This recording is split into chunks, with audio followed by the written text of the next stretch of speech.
एक एक स्मरण जो करा गया है हमारे यहाँ त्योहारों का, तिथियों का, वारों का, नक्षत्रों का, ये शंकर ने करा। ये कोई सहज नहीं। नारी अगर पति का नाम लेती है तो उसकी आयु तिल भर की क्षीण होती चली जाती है। कितना?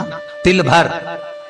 स्कंद पुराण में लिखा है तिल भर की आयु क्षीण होती चली जाती। नारी ज्येष्ठ पुत्र का नाम लेती है, हाँ ज्येष्ठ में अगर बेटी है तो उसका नाम ले सकती है, पर ज्येष्ठ पुत्र बड़ा पुत्र है और पुत्र का नाम लेती है तो उस बालक की कभी उन्नति नहीं हो सकती।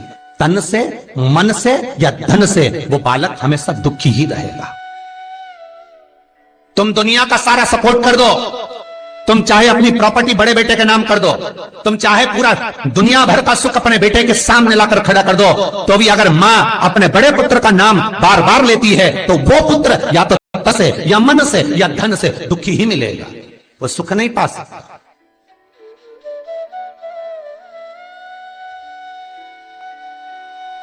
और जिन जिन के घर में बड़ा पुत्र हो और बड़े पुत्र का नाम आप माताएं लेती हो तो उसकी दशा जरूर देख लेना एक बार। हो कथा गलत नहीं कह सकती, स्कंद पुराण कभी गलत नहीं जा सकती।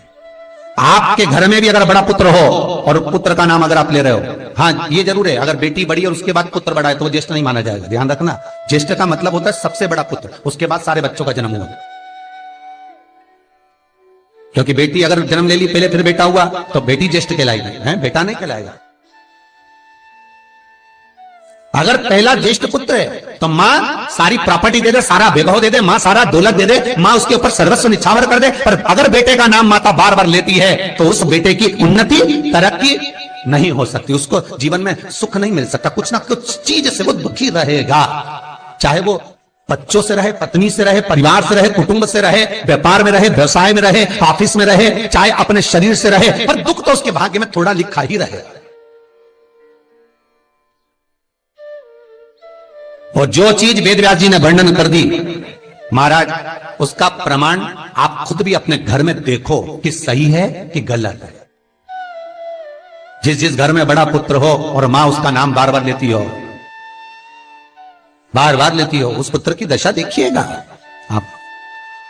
तन, मन और धन तीन तरह से। इसलिए निवेदन करूंगा मेरी माताओं से, आपका प्रेम बहुत है क्योंकि आपका बेटा बड़ा है, आपका पुत्र बड़ा है, आपका बहुत प्रेम है, और बेटे का भी माता के प्रति बहुत प्रेम है, पर उस प्रेम में तुम्हारा जो संबोधन है बार बार नाम लेने का, उससे उसको तकलीफ हो सकती है। इसलिए निवेदन है, मेरे कृष्ण का नाम कृष्ण था पर यशोदा कभी कृष्ण नहीं बोली है, कभी नहीं, यशोदा कभी कृष्ण नहीं बोली, कनुआ कहती थी। आपके बेटे का नाम कुछ भी आप उसको नाम से मत पुकारो, उसका नाम चेंज कर दो, थोड़ा सा बदल दो, आप उस नाम से उसको पुकारना प्रारंभ करो। आप जो भी बोलना चाहें, आपके दिल की बात है, तो आपके पुत्र से आप क्या बोल सकते हो।